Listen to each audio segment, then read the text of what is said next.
happening?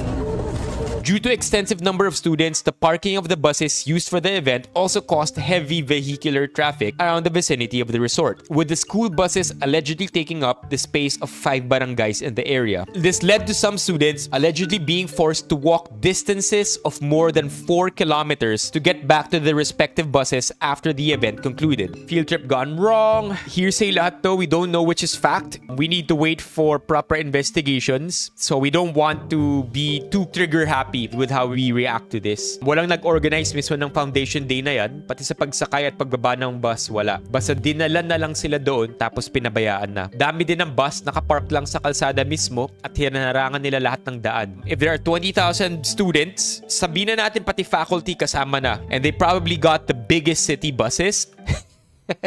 500 buses! Where are you gonna put all of that? Here, man! Ang daming estudyante ang nahimatay dahil sa pagod at dinala sa ospital pero walang sumama na teacher sa kanila. Let's absorb first the initial shock because as of what we know right now, magkakaroon ng investigation. I'm not trying to say na innocent yung best link, but we have to give this a day or two para makita natin yung mga proper investigation na maganap.